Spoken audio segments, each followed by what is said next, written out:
some kind of background.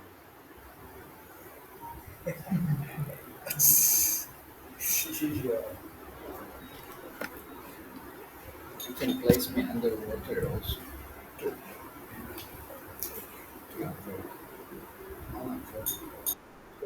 Oh, Hare Krishna, Hare Krishna, Krishna Krishna, Hare Hare, Hare Rama, Hare Rama, Rama Rama, Hare Hare, Hare Krishna, Hare Krishna, Krishna Krishna, Hare Hare, Hare Rama, Hare Rama, Rama Rama, Hare Hare. Hare Krishna, Hare Krishna, Krishna Krishna, Hare Hare, Hare Rama, Hare Rama, Rama Rama, Hare Hare. Hare Krishna, Hare Krishna, Krishna Krishna, Hare Hare, Hare Rama, Hare Rama, Rama Rama, Hare Hare. Hare Krishna, Krishna Krishna, Hare Hare, Hare Rama, Hare Rama, Rama Rama, Hare Hare. Hare Krishna, Hare Krishna, Krishna Krishna, Hare Hare, Hare Rama, Hare Rama, Rama Rama, Hare Hare.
Hare Rama, Hare Rama, Hare Hare,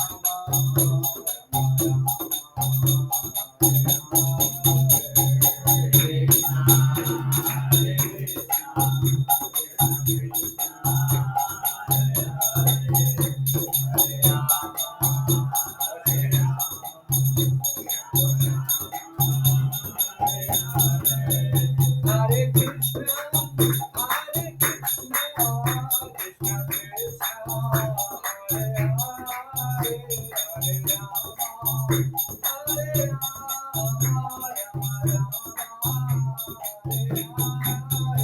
Hare Krishna, Hare Krishna, Krishna Krishna, Hare Hare, Hare Rama, Hare Rama, Rama Rama, Hare Hare. Hare Krishna, Hare Krishna, Krishna Krishna, Hare Hare, Hare Rama, Hare Rama, Hare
Namaste Saraswate Devi Gauravani Pracharine Nirvishesha Shunyavadi Vashakhari Karnani Jai Shri Krishna Chaitanya Prabhu Nityananda Shri Advaita Gadadhar Shri Asavita Hare Krishna, Krishna Krishna, Hare Hare, Hare Rama, Rama Rama, Hare Hare.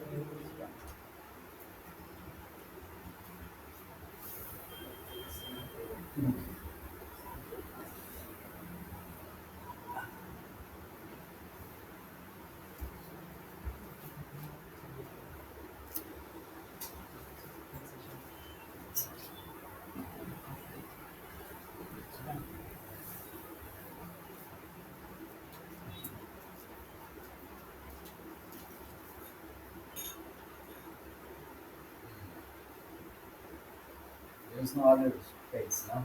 That's not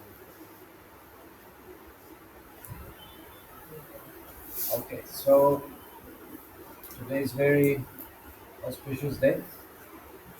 It's Ekadashi, and on Ekadashi days we are requested, we are inspired, we are somehow being persuaded to follow what? To hear more, to chant more, to do more devotional service, to try to remember Krishna more. Because it is said on this day, Krishna is very, very much in the mood of drawing everyone's attention. He wants to be in the center of everyone's attention. So for that reason, instead of being diverted by attending to our senses, therefore Krishna is actually in that sense very merciful so that we may attend to him and not being distracted by our senses. We have our senses, karmendriyas, jnanendriyas, and on top of that there is a mind. So all of them tend to become more prone towards sense gratification. So by the fire of austerity, we burn that lust, that desire for enjoyment. Uh, by that fire of tapa, see now everybody is there's so much heat in the body, so much heat. Why that heat is there? Because of some tapa, because of some not eating, not drinking. But that tapa burns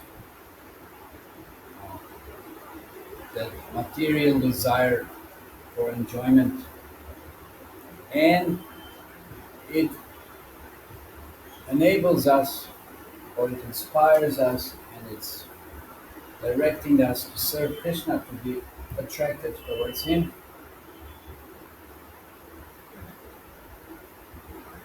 So throughout so many Puranas, you will find that Ekadashi is exalted as one of the greatest forms, the practice on Ekadashi, the vows one gives on Ekadashi, if one performs that, that's so enormous, that gives us such an enormous gain that no other jnana, tapa, vrata, dana, nothing can compare. So if one just performs this Ekadashi vrata, he doesn't have to perform any other vrata, doesn't perform any other austerity practice, doesn't have to uh, renounce anything else. One just has to renounce little, as much as possible, sleeping and eating. So to the extent one does that, to that extent he gains enormous benefit. Enormous benefit. So that's why we are trying to remember Krishna more on this day and forsake what usually we wouldn't forsake, right? Because food is so dear to everyone. Uh, but we try to give it up. And please, Krishna, how? By hearing about Krishna, by performing devotional service, whatever one can do. So that's why we will have some little Krishna katha and discuss certain things. For anyone having anything in mind, what would you want to hear about? What should we discuss? Or if anyone struggles with certain aspects of devotional service, then we can also address that. Or anyone just has any questions, then we can also try to answer those. So you have few seconds to decide, otherwise I will decide. So if there is no other option. Yes. After doing some anything tapasya or any tapasya ekadashi or something like the mind says the next day mind says अभी बहुत हो गया. Today we will rest. And thing is like how to tackle that. The mind is always trying to engage us in whatever is impressed within the mind. Mind is no one's friend or enemy, but it can be everyone's friend or everyone's enemy. Depends. But how do we, what do we make up? What do we make out of that mind? So even when we sometimes convince the mind to perform certain austerity, to renounce something, then immediately he will snap back into its old habits. No? That is natural because that's what mind is used to. That's why mind is programmed. That's why mind is impressed. So it's not unnatural. If we regularly perform certain activities, then naturally mind will become habituated. Like we know, if we associate with certain modes of material nature, then we will exhibit the features of those modes of material nature. So mind is just reflecting what we are storing into it. That's all. So when the mind says, now you enjoy after being uh, exposed to certain tapasya, so that's natural for mind because that's what he is accustomed to. So that the mind doesn't immediately drift onto its own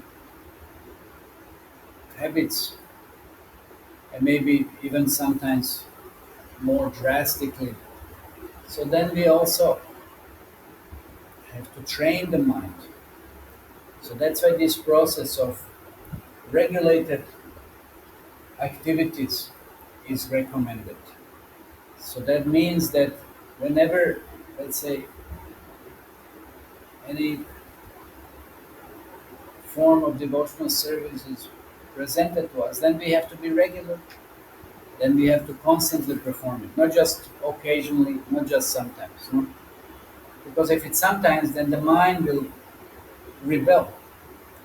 Mind will find it very difficult. But if it's regulated, then mind will become accustomed.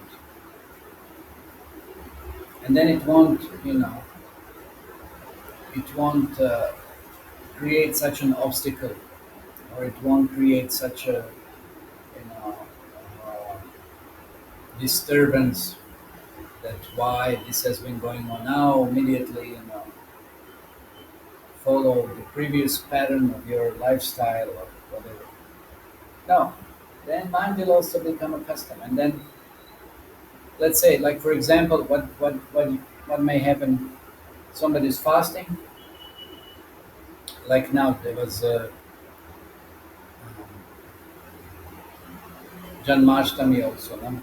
So then fast was till midnight, and then there is prasadam, and then when there is prasadam, immediately somebody tries to overeat, right? That's what mind will say. Oh, you didn't eat whole day, it's so hungry, just eat some more.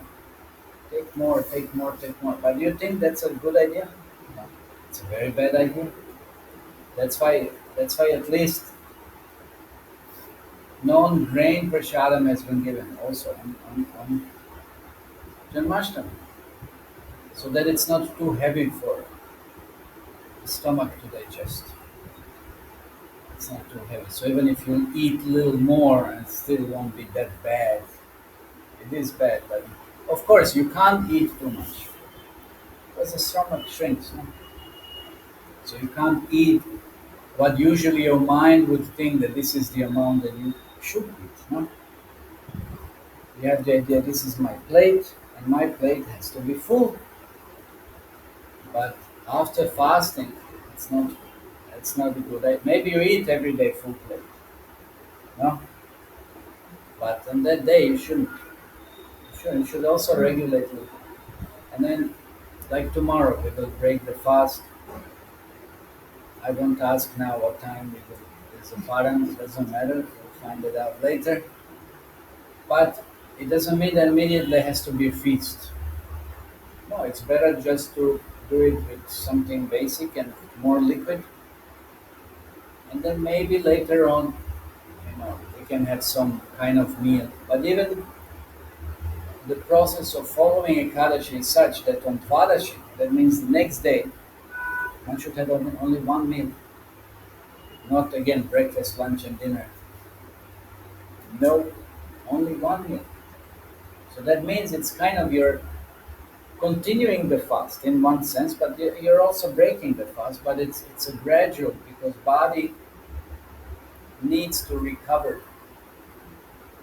in the sense that it starts performing these digestive functions. So it's not like otherwise it's a shock to the system. That's a shock to the system. Even day before, even yesterday, you're supposed to have one meal only. Day before and day after, you're supposed to have one meal only. So that body gradually gets into certain pattern of fasting or non-fasting. Otherwise, it's shocking. Maybe you won't feel it now when you're younger, but it will affect your health, whether you feel it or not. But especially you will feel it once you get a little older, and it wouldn't be good to continue like this. So that's why it's better to gradually uh, break that fast. Uh, Otherwise, it's a shock. And many times the body say, "Oh, I have a loose motion, or I have this, or I have that." Why you laugh? Yes, because digestion cannot handle it, and that's why everything just gets like this, flushed out. So no benefit. So that's not good. So better to gradually control. And then again, the next day one can start becoming regular in whatever habits one had. So mind has to be trained. Everything is about training. So for mind to accept any kind of process, it's all a matter of training. So even after fasting, if mind starts now demanding this and that, then one should still control the mind by intelligence. There's no other way that to control the mind than by intelligence, convincing the mind, saying that for this and this reason it should be like this, not the way you demand, because that will not be good on the long run, neither on the short run, but neither on the long run. So better to use intelligence, and then if you create certain obstacle or demand something, then convince him that it wouldn't be the best option for whatever reason. Okay? And then again, if this becomes a habit, then gradually mind will start accepting it because that's what you're feeding it with. That's what you're impressing it with such kind of regulation. So then it will become used to it, and then it will become a habit. So mind acts according to habit, just acts and reacts. So once it becomes a habit, then it won't create difficulties. No? Yes. So while doing some seva, some tension may arouse between the devotees while fulfilling the seva. How one should act in certain situations and what they should do after During the fasting, or what fasting. Any seva, maybe a set up because seva. during fasting can be obvious reason that In one is fasting or not. after fasting. Then in what Ah, somebody is not. yeah, yeah. It's air. Just check.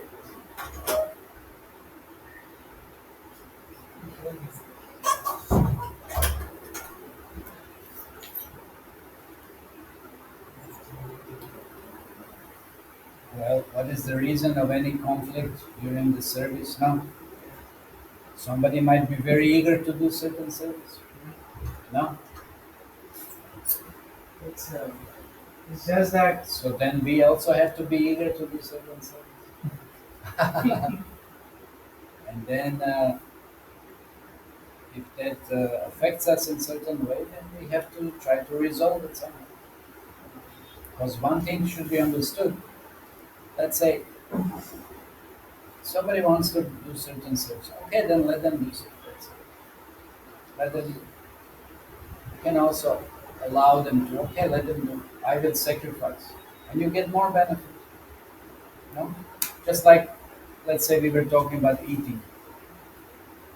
Uh, Somebody wants to eat more, and you are serving, and there's not much left.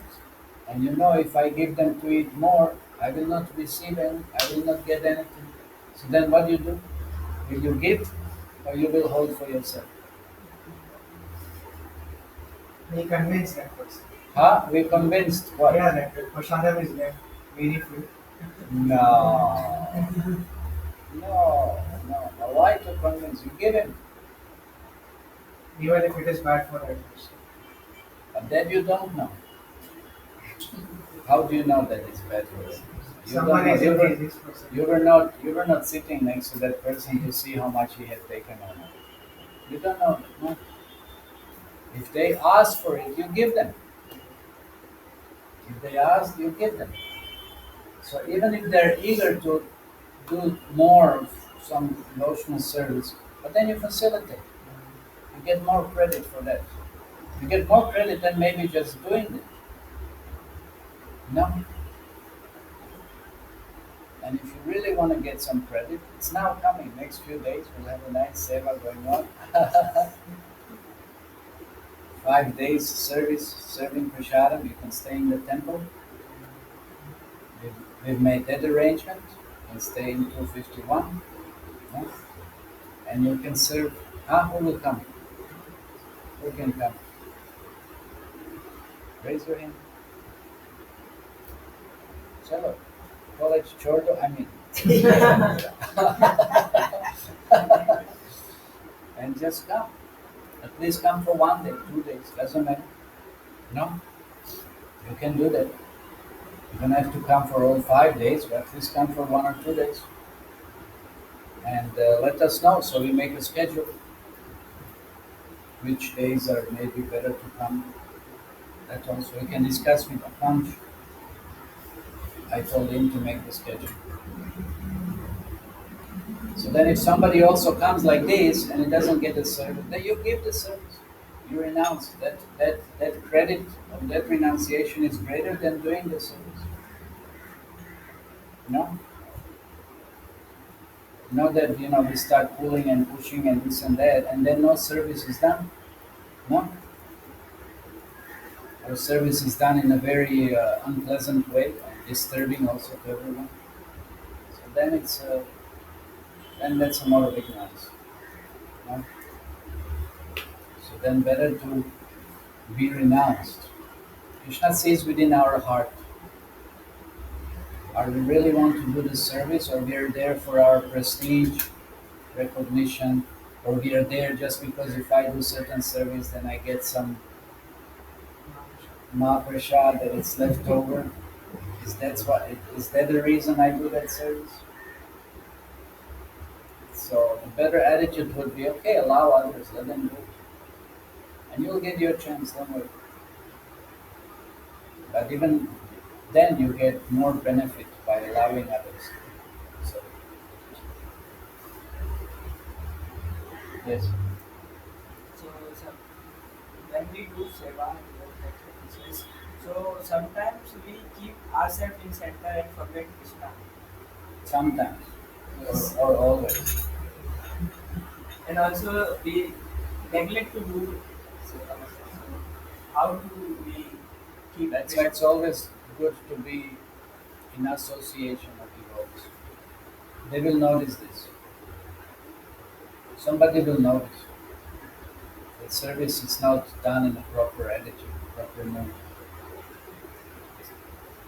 Or Krishna will inspire someone to kind of jerk us a little bit, to wake us up. Um, so that we gain proper attitude because it's not what it's done but how it is done. Huh?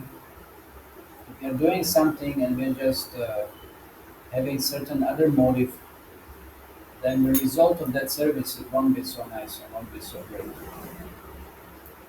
But if you're doing it with the proper desire to please Krishna, desire to please devotees, and even if you don't do much, how much blissful we will become in Krishna consciousness. So then if you're doing service like this, then you will see there will not be much bliss, there will not be much happiness. Yeah.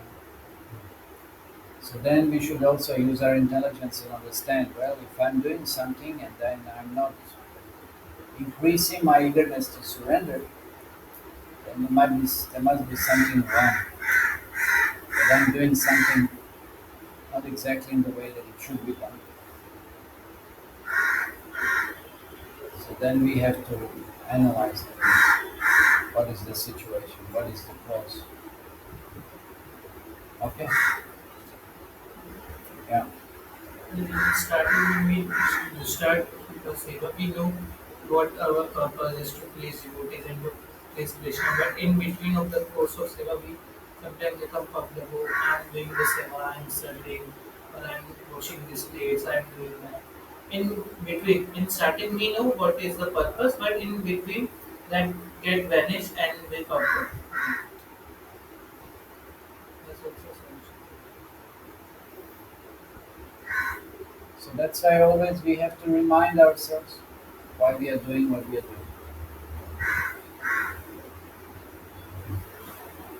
And you see again how mind tries to trick us, try to take from us the real benefit of selfless service. It tries to, impose upon us propensities of false ego. and subtle lusts, lava, puja, pratishta. No? So that's very dangerous. So then we have to kick that mind. We should not allow that. Because in so many ways you will find that anybody can perform bhakti, but it's not real bhakti. And for some called service like this, you will get so many followers. You will get so many girls that will run after you. You will get so much recognition. You will get so much distinction. But that's mine.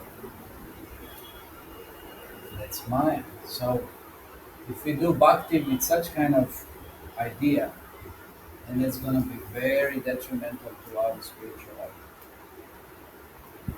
Because if devotee doesn't want fame, doesn't want recognition, he'll just do service practically that nobody knows that he's doing service. Yeah? And devotee will never take credit for himself, even if there is something good. This is said in Srimad Bhagavatam.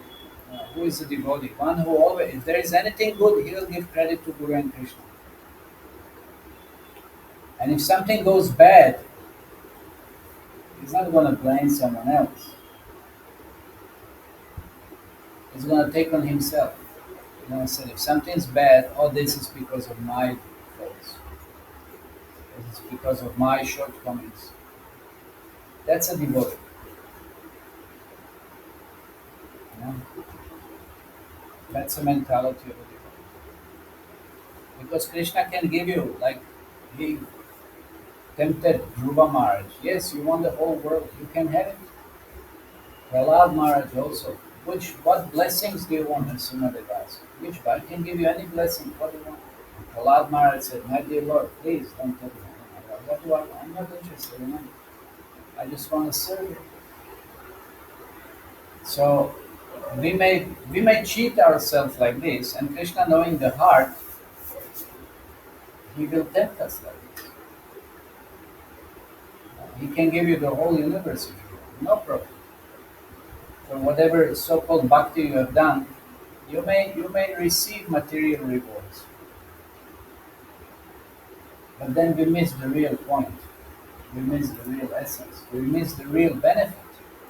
And therefore we cheated ourselves. So we may be offered so many things, and if we think that that is the goal of our so-called bhakti, then we are in great delusion. I mean, great maya. So we should be very clear what is the goal of bhakti. The goal of bhakti is not material benefit. Material benefits will come. But we should not become, even if they come, we should not become attached to them. Yeah? We should not become accustomed to them. We'll use it in Krishna's service. If anything comes, fine. But again, like Prabhupada. So Prabhupada, he gained so much facility. But did he use it for himself? No. And he didn't stay in one place where he would be like a king or something. He kept on traveling. He kept on performing such a great austerities for the sake of everybody else. And he was just accepting so that those who offered would be benefited. That's all. Now, Prabhupada had so many rings, for example, or so many watches, or so many. He would receive and he would give it away. He wouldn't keep, or whatever. So, when a certain devotional practice is bestowed upon us, or we have certain service, mercy to perform certain service, and we should be grateful for that service. And we should not think how this service will enhance our, false ego, our prestige, distinction, because then we really lose the benefit of that service. The real essence, we miss out. We just get some material fringe, temporary benefits. And we really, settle for something so bad. That's the worst deal one can ever make. by performing so-called bhakti. Because then again, it's not bhakti, really. It's not bhakti. Um, because Krishna is not cheap. If you have Krishna, you have it all. Um, But Krishna says how one can purchase him by love, by surrender. And Krishna is ready to give everything to that person. Everything means himself. But if you want something, any little spark of his material energy, just like that, he's ready to give. But he will not give himself. Because you have to become qualified. How are you qualified to deal with Krishna? Would you offer yourself to anyone who doesn't know how to treat you properly? No? No, you wouldn't. Because he would mistreat you. Yeah? So Krishna wants to see who is qualified. And what is the qualification? It's love. Because when you love someone, how do you treat them? No? How do you treat? When you're in love with some girl, how do you treat that girl? You treat her like some can or some dog on the street or something. You treat her like this? No? Huh? Or like some pigeon, they try to, or I don't know, whatever example. No, you don't treat her like this. You're ready to sacrifice everything so that she feels very nice in your association, right? No? You're ready to sacrifice everything. And you're ready to forego all your, even hunger, even thirst, even, you feel some pressure sometimes of this and that, air or whatever it might be there. He has to practice. So then one will control all of that, no? Not to create a scene or some circumstance where there will be some unpleasantness felt, no? Or some distraction. Like it happened twice on my class, I remember. Twice. How many more times? I don't know. That's twice. Yeah, whatever. So one will control himself, no? One will forsake so many things. One will remember. So then we speak Ekadashi. Now, why to control oneself on Ekadashi? Are you controlling yourself for someone whom you love, no? Yeah. Let's say the girl is hungry and you have last sandwich, and and then you say, "Yes, please, you take it. I had so much, Of course, you didn't have any. This was your only friend."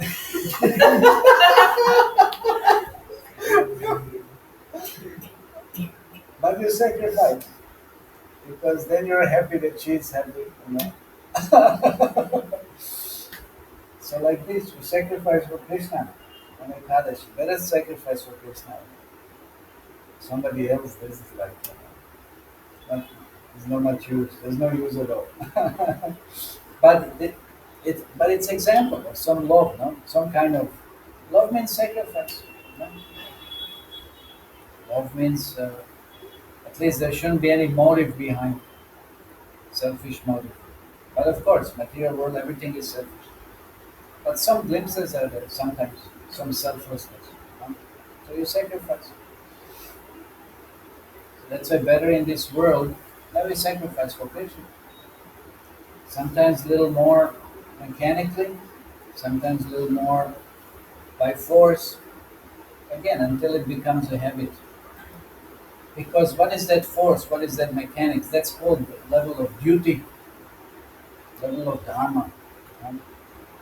So when one does that, even with that kind of attitude or mentality, gradually one will start feeling love.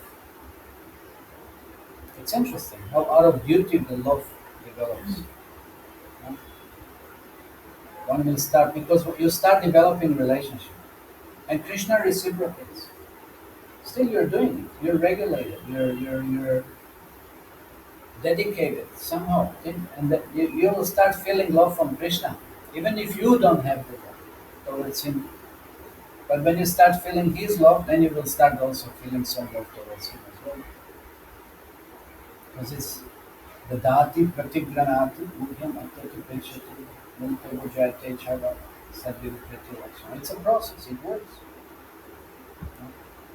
So we sacrifice for Krishna, and we better sacrifice for Krishna. So that's love. Then Krishna reciprocates with love. That's bhakti.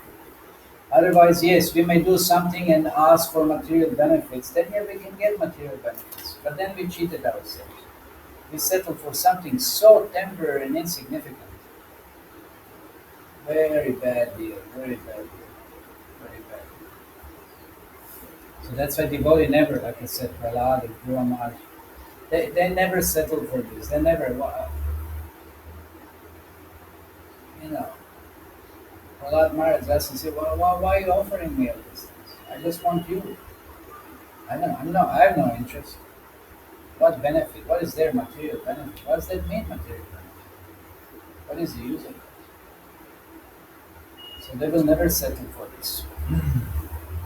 They will never be like Duryodhana asking for Krishna's energy. They'll be like Arjuna asking for Krishna himself. They will not look at any material profit. Their only profit is to gain Krishna, because again, you have Krishna, you really have everything. But not in that sense. It's out of love. It's out of dealing. It's out of relationship. It's out of exchange. That's why when we do any kind of service, we can experience the most ecstatic feelings if we have proper attitude. And that means I'm going to do it for pleasure of Krishna. Even if I'm cleaning the toilet, it should shine so well that Krishna will be pleased. And then you see what happens. Then you will become so clean and so pleased yourself. Krishna will reciprocate.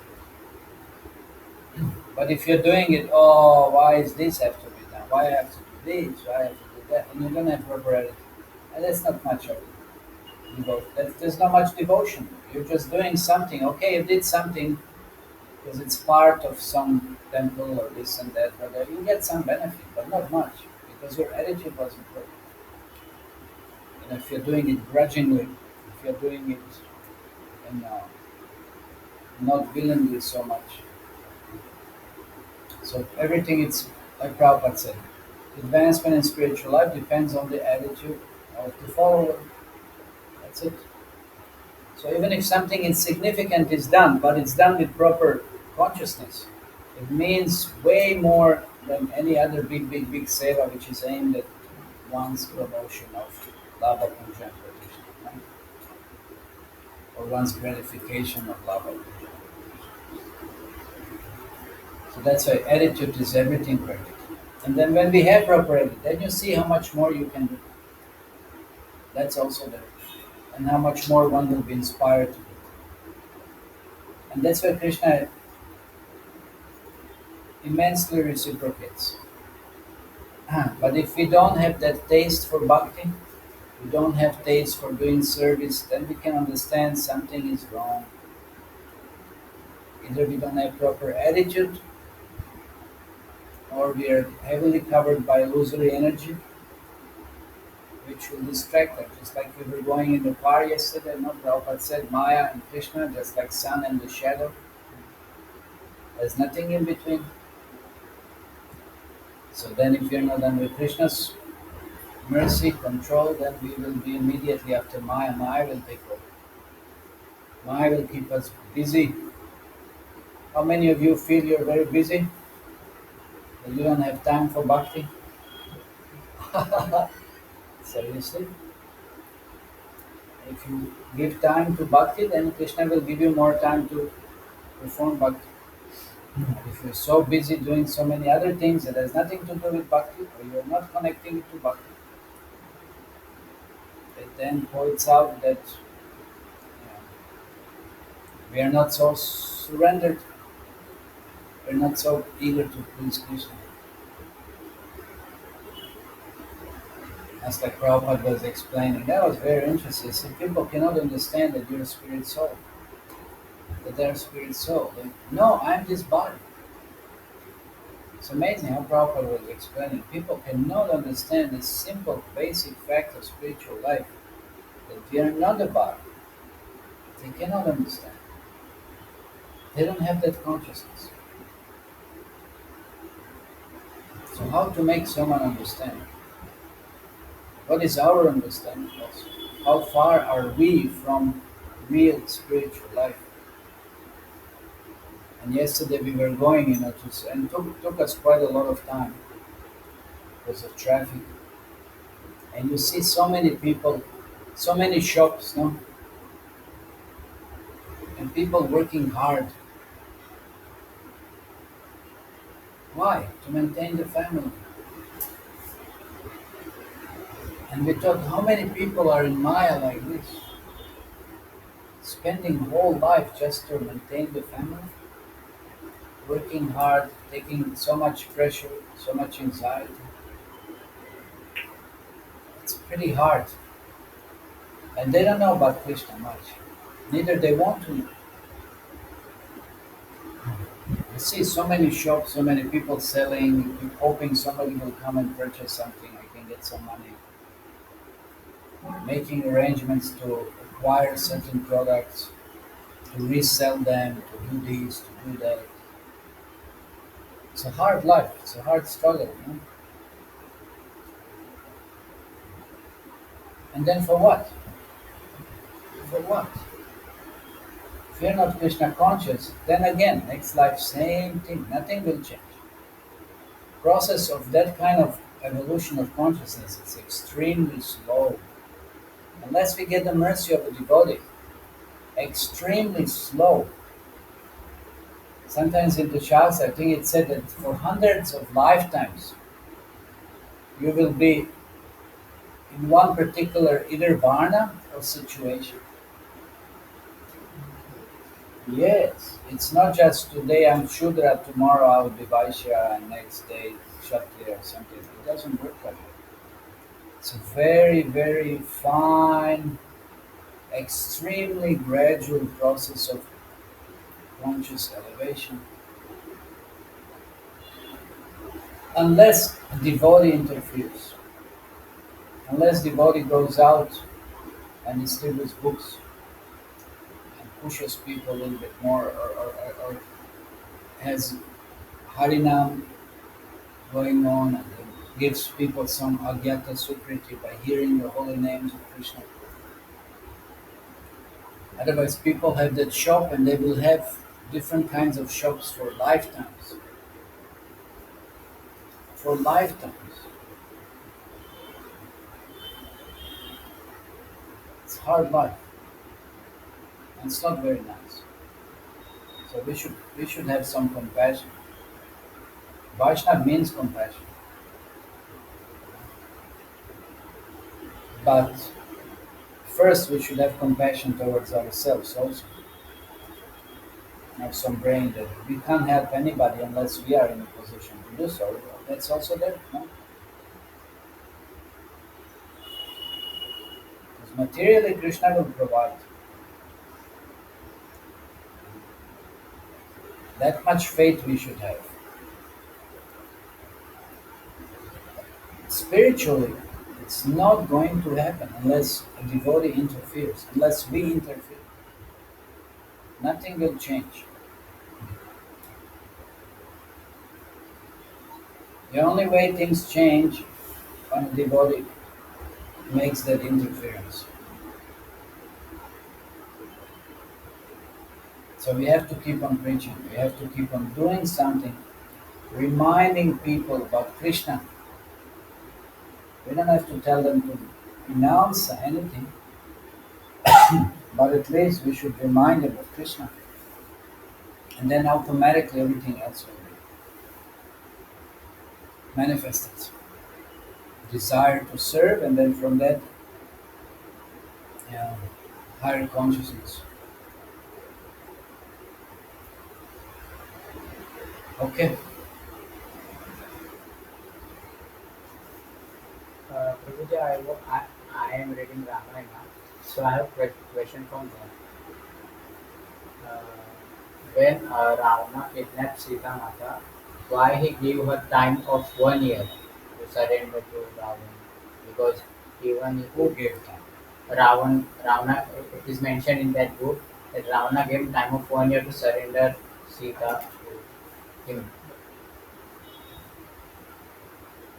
Why he gave 1 year to Sita? And why? Because if he wants to, then he can use his power. No, he cannot because he was cursed. Because he tried to kidnap Vedavati, which is also partial expansion of Lakshmi or empowered by Lakshmi. And she cursed Ravana, if you try to ravish any other girl, then your head will burst in thousands of pieces. So he couldn't force Sita.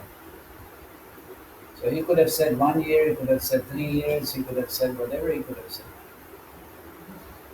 He just he could have not forced Sita. But he was hoping that Sita will be so nicely situated that maybe she will get inspired, you know. But then when he saw that Sita wasn't getting inspired, then he threatened her. He was threatening her. But still he knew that there's nothing he can that he couldn't force her. No? He couldn't force her.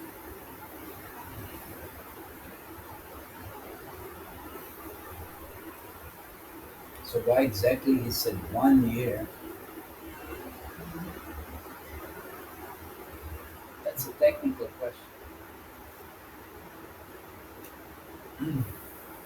This question is Sita Mata said to Hanuman, tell Lord Ramchandra that if he doesn't come within 1 year, then I will suicide or I will suicide. I think there is some discussion. I think is that which I have heard. That Sita Mata tell to Hanumanji that to tell Ramchandra to come within 1 year. It's not 1 year. It's every moment they couldn't bear that separation. Every moment their life was meaningless without their association. So it's not that 1 year had passed. Is it 1 year had passed? I think the battle took place earlier than 1 year. There was 4 months of Chaturmasya, and then they went searching. Not too much time elapsed. I think 1 month. Lord Ramachandra gave two monkeys. He told them, "You have 1 month to find out where is Sita." So he urged Sugriva to send them in all four different directions to find out where is Sita. So then 4 months and 1 month. How many? I'm not so sure, but it's not 1 year that it passed. It was less than that. Okay.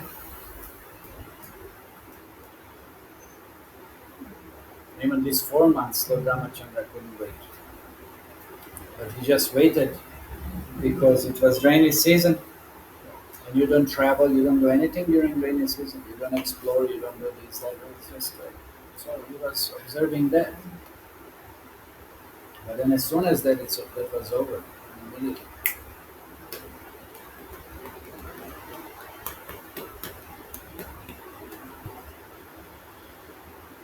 Okay, anything else? Yes. Maybe sometimes some situation arises that we are unable to control regularly or take association of devotee regularly.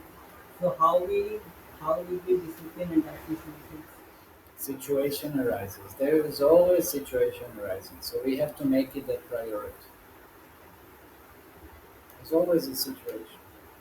We just have to make it a priority that once a week at least I should come to the temple. What is once a week? It's like that joke. There was one lady in Philippines. Philippines. It was a Spanish colony. Of course, Philippines. They drew roots. They had Vedic roots. There was a Vedic culture before. But what to do? Then they were colonized by Spanish, and then they started practicing Christianity. Later on by U.S. Whatever. So there was that kind of influence. So there was that one lady, and she attended one program, and Tamal Krishna's Maharaj was giving class. And then she asked, she said, later she just had some casual discussion. So she said that my process is better than yours. And then Maharaj asked, okay, how is that? How is that? So she said, see, I just go to church on Sunday, but you have to do this every day. So that was her logic. I just do it once a week, but you have to do it every day. She said, my process is better. Is it making any sense? Is it making any sense? If you love doing something, would you do it once a week only? No?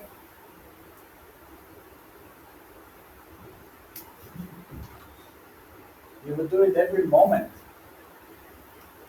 So that's why if one likes something, appreciates something, understands how it benefits from something, and one will not just do it once a week or once a month or once a Janmashtami or once a whatever. No? One wants to do it every moment. One wants to be in association of devotees every moment. One wants to do service every moment. No? So that's why we should not allow ourselves, to be diverted by material energy, because Maya will tell us there are billions of other things you can do in life than Krishna consciousness. And she'll make us extremely busy doing this, doing that, so that you may think, oh, there is no time for Krishna consciousness. That's why one has to make it a priority. I do my 16 rounds first thing in the morning. At least that much. And then I go and do whatever else I have to do. Otherwise, I won't do anything until I finish my rounds. Or until I go to the temple, then I don't do other things or whatever. One should have that firmness of decision.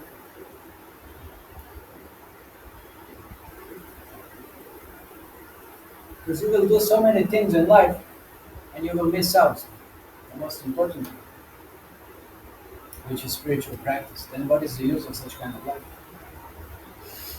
We all know the story of a transparent jar, no? And putting pebbles, water, sand, stones inside, no? So what's your priority?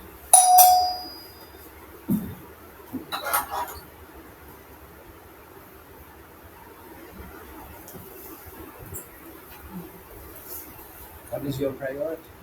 Because if you are making so many other priorities, then the major ones you will not be able to accomplish. That's the problem. So what is the most important, you won't be able to achieve. So don't do that. Because you'll miss it out. So just, everybody has 24 hours a day, no? So what are you going to do with it? That's your management. You cannot blame it on something or someone else.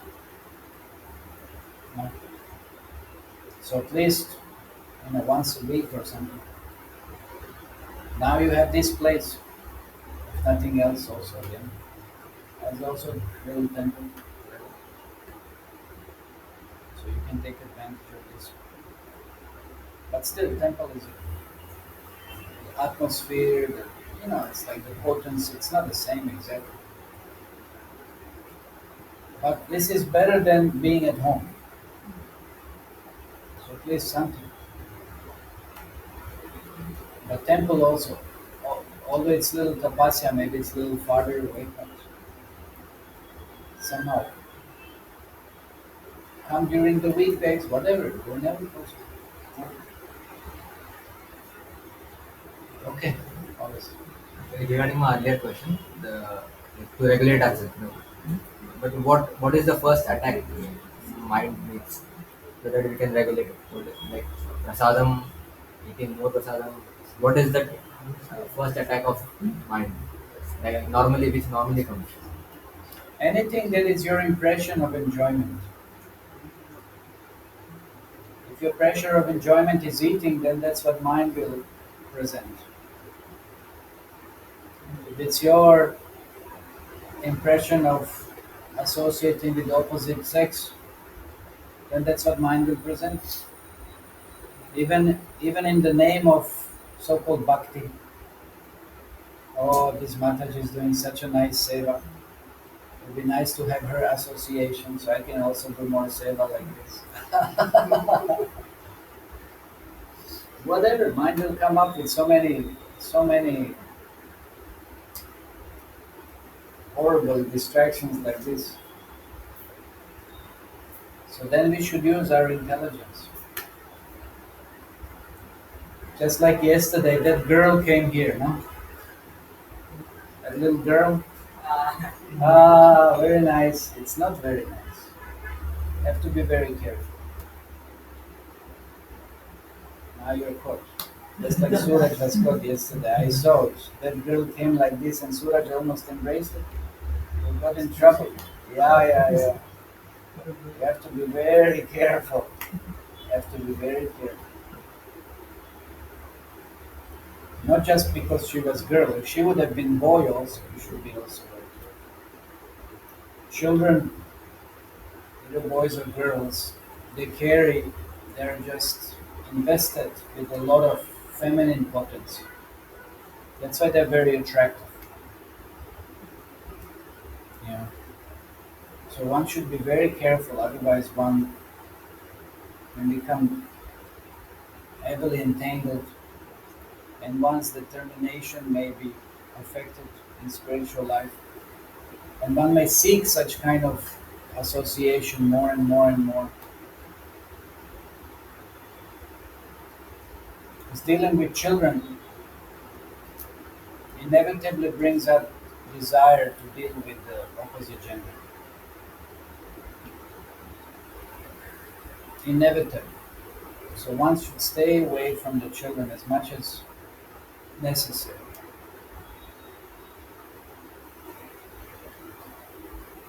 Yeah, as much as possible, better to say, but deal with them as much as only necessary and not try to, because you're enjoying them. It's enjoying mentality. You're enjoying children. You enjoy their laughter. You're enjoying their, stupid things that they're doing. You're enjoying their, walking like this, talking like that. Doing what you're enjoying. It. You want to enjoy. That's very dangerous. Anything you want to enjoy, you will have to pay the price. That has to be clear. So you want to play with children, then you will end up having your own children. Yeah, and then you see what's the price to pay.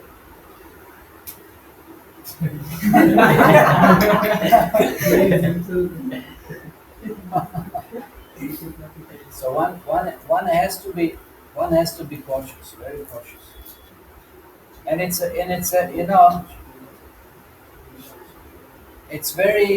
can be very bewildering. It can be very bewildering because that potency, it's very powerful potency, it's very attractive potency, no? Can be very bewildering. And then one may think, oh, what's wrong? It's just a innocent play. It's not an innocent play. Innocent play will lead to not innocent attachment. And any attachment you develop that it's not attachment to Krishna, it's a knot. Like yesterday, Prabhupada was also talking about so many knots: family knot, wife knot, children knot, grandchildren knot, so many knots. And You're bound in this world, you cannot escape. And the more knots, the tighter they are, the more suffering is there. The purpose of spiritual life to become relieved, to become free, not to keep on making more and more knots. As the other day, my shika, I was a knot, I couldn't untie. I was like cursing everything. I mean, I'm just for sake of emphasis. No, it wasn't. I couldn't untie the knot. Somehow it became heavy knot. Then I lost the patience. I just pulled that part. Just broke the secret. It was too much. One part became completely not that. Yeah, now it's okay.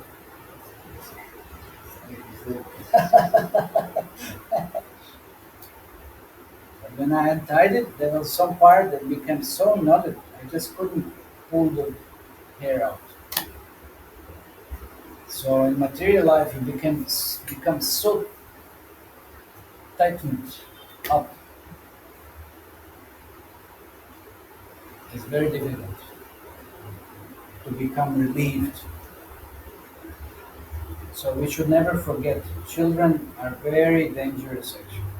And people tend to, why there is so much abuse going on in the world? In America, every fourth child is abused.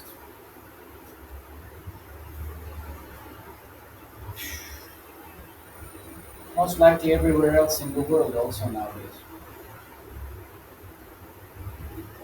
Because people want to enjoy that feminine energy. And children don't always respond. Sometimes they're in some mood, sometimes they're not. They don't respond. And you can't really force them. But when you try to force them, then that's a heavy abuse. So one should be very, very cautious. One should be very cautious. We may enjoy something a little bit, but don't enjoy it on a personal level. Don't enjoy it actually. It's okay, we may appreciate it. But that's it. Because I can testify a personal experience that many of those who have dealt with the children inevitably were married. Inevitably. It's not for brahmacharis. And even for grihastas, there is a tendency that they also exploit and create havoc in someone's life. There's a story in Padma Purana how, it's a long story, but in essence there was one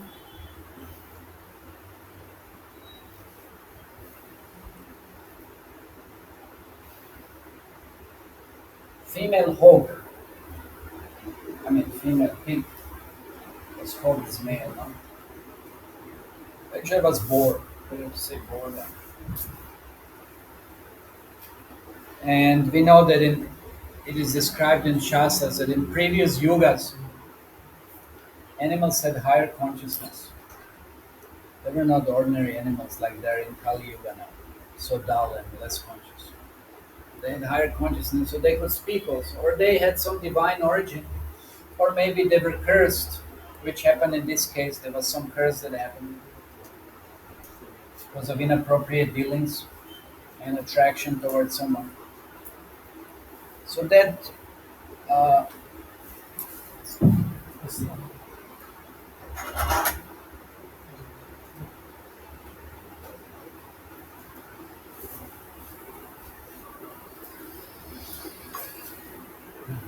so then that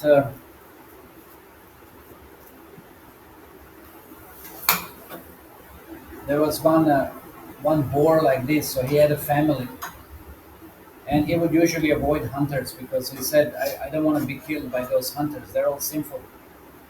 What is the merit gained by being killed by them? But then he saw whom? Maharaj Ikshvaku. He said, oh, he is empowered by Supreme Personality of Godhead. I was in Treta Yuga. No, even in Saturday. So, then he said, okay, he had come for hunting, so let us attack him. Let's fight with him.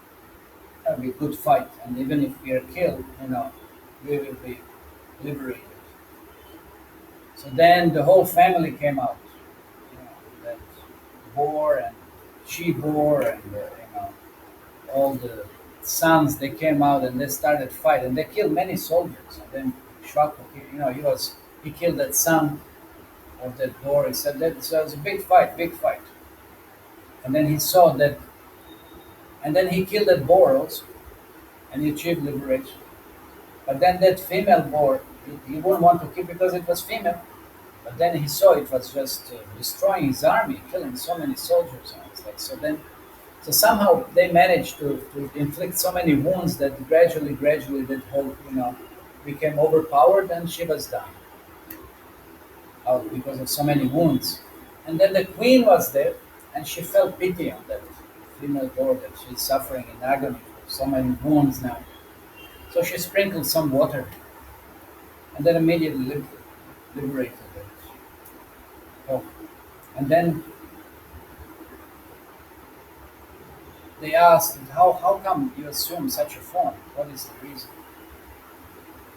So she then said that in previous life she was actually a very, very beautiful girl, very beautiful, attractive, qualified in so many ways, whatever it is.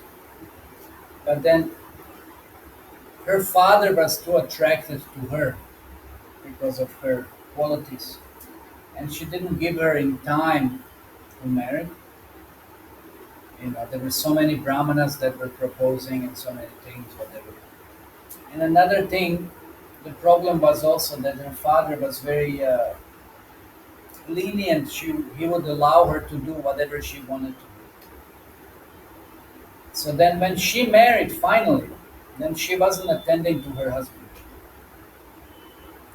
And she became very loose. She was walking here, going here and there, doing this, whatever. And nobody could tell her anything because she wasn't trained. And that's how she became actually very sinful. And her husband left her. And then that father was one, I think it was a king even. I was wondering that why, that Brahmana had left and everything, what had happened. So then it was pointed to him that you didn't train her properly because of your overly affection. Now this is why she behaves the way she does. So that was a big flaw, in his fatherly duties. It's a big problem, serious. So then she had gained that position. Of course, first she went to hell, spent some time, and then assuming different form of jackal, mouse, cat, this, that, whatever. So then he became a whole pretty heavy, a lot of reactions, a lot of heavy reactions. And then she said another story. She said there was a story also, similar story of someone who acted in a similar way, and that was another lady, was a little more famous lady. Her name was Padmavati. And there's a story of how Kamsa was born. So how was Kamsa born? Because Padmavati, she married King Ugrasena. She was also very attractive, very qualified, very everything, but again allowed to do anything she wanted. So she wasn't so, responsible in her duties. And then how that happened, then you know the story? How there was one other demon who became so enchanted by her beauty, became so lascivious, he couldn't control it. He couldn't control it, just lost it completely. And then when Padmavati was, roaming, different places, and then with her maidservants, so then that demon, he assumed the form of her husband, Ugrasena. And he started singing very melodiously, very, very attractively, in all different kinds of ways that, then Padmavati became attracted. And then he finally attracted her, and he said, "Oh, dear wife, for such a long time, I feel such a strong desire, and this and that, and blah, blah, blah, blah, blah." And she also became very attracted like this. And then they spent time together, but then she realized that this is not her husband. I was too late. She realized by certain signs of the body that they were not the same. Uh, And then she started angrily rebuking that demon that, "Oh, you took advantage of me," and this and that. But then he said very interesting thing. He said that this is what we demons do, and it's not a flaw in us. It is your fault, and your curse will not have effect even if you have no power to curse anybody, because you're actually unchaste woman. What is your business away from your husband, so far away? Should always attend to him. Yeah? And he was speaking like this, and he said that the demons and all others, now time is coming. What is their Krishna allows them to do certain things. Why? Because whenever there is this discrepancy in brahmanas performing their duties, their dharma, then they act as a reaction towards those inappropriately performed duties. And the demons take the merit of all those different activities. They take the benefit from it. So there's nothing to blame them practically, but it's to be blamed on those who don't perform their dharma properly. So he said, "I've acted in such a way because you are actually unchaste." And she also had some idea that this is not my husband, but she felt very strong urge, lusting. So then she, in the name of thinking that yes, this is my husband, but she knew he wasn't. So still, she agreed. So that was pretty happy. So that's how then that the demon said that now you will bear a child that will be cause of destruction and so many atrocities. I mean, another demon, which was Kamsa. And then she tried to perform abortion by so many herbs and this and that. And then Kamsa spoke himself. He said that I'm known by being kalanemic. Vishnu killed me in last life. Now I appeared again. And no matter what you do, you cannot affect me. They'll not be able to kill me. Speaking, my dear mother, he said, "No, you will not be able to affect me." So I'm destined to appear and perform certain activities also as such. So that's how Kamsa was born. But still, Pingungrasena, he was very affectionate, and then he accepted her back and whatever. And then Kamsa became after some years, became very, very atrocious.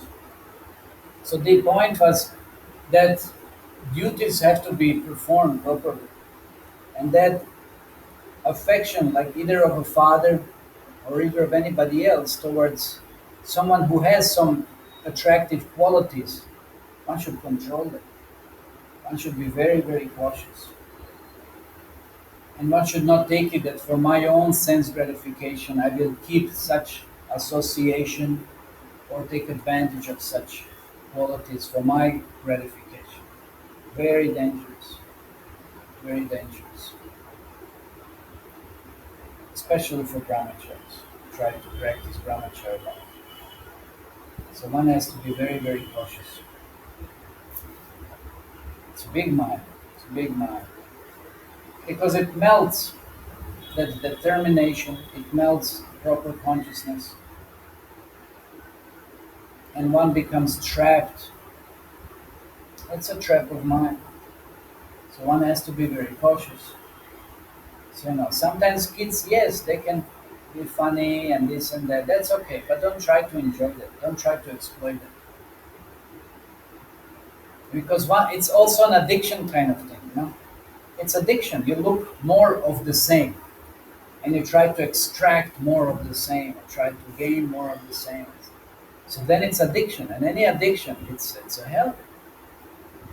It's a hell. So if you don't get it from one source, then you look for it from another, and whatever else, and so many. It just becomes very, very detrimental.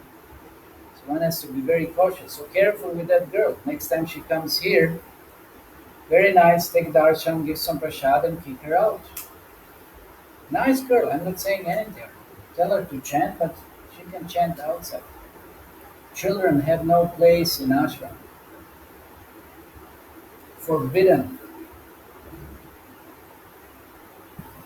You can put that sign, biohazard, or something. For kids, not allowed. Yeah, it's not funny. It's a very serious business. And we've seen it especially nowadays in the world. Any organization, anything, child abuse is extremely prominent and extremely dangerous and extremely destructive for everybody. For everybody. So stay away from kids. They have their own parents.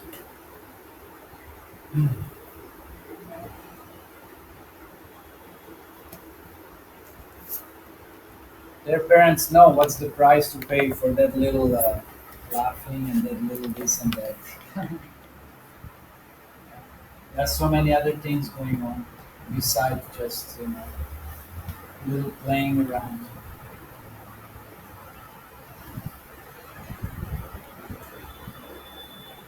Okay, so any mind's distraction, it's because of our own conditioning. So again, that has to be modified. That has to be redirected. And we have to create another type of habit that mind will be attracted. Like again, going to temple, it's a habit. You keep on going, you go out in some clubs, you go out in some, like we said yesterday, McDonald's or this and that. That's a habit. You meet your friends there or whatever. It's a habit. So now change that habit. Don't go there. Go to the temple. So create a good habit. So then mind will, instead of going somewhere else, will say, okay, let's go to the temple. That's when your mind is your friend. So make it your friend. Instead of mind telling you go somewhere else and forget about Krishna, now then mind will tell you, okay, why not go into temple? It's a much better place. And much better experience than somewhere else. So then when mind becomes cooperative, then he's very useful. Very, very. Then extremely useful. Then one can start experiencing amazing emotions and feelings and many other things that one really desires as the spirit soul. Okay, anything else?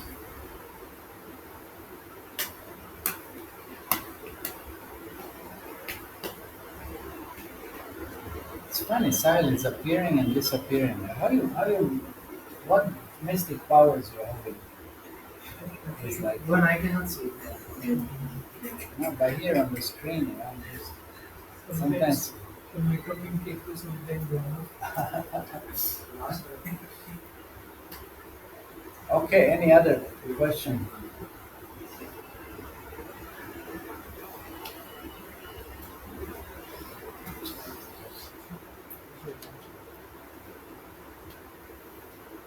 Okay, now we have this Vrindavan Yatra. Who is coming? Anybody coming to Vrindavan? Huh? next time. Next. It's always next. Next. Again,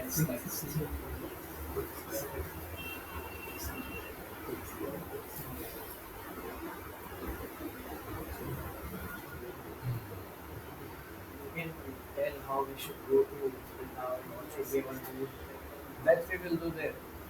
But we can take advance to How to prepare for this. How to prepare. Don't expect anything. And have a service attitude. How can you serve Krishna? think Srila Prabhupada said, I'm not sure, but this is what he said. Don't go to a holy place and leave your wallet at home. Huh? What do you say? Tell, tell him about it. Oh, No? Don't expect to be served. You serve others. That should be the point. That should be the point. Sacrifice.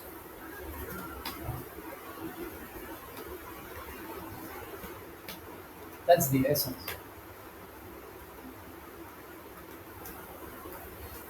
Okay. Anything else?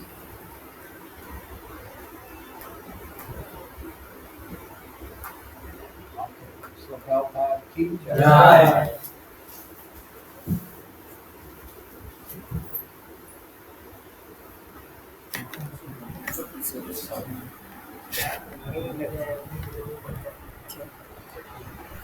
Secretary को background दो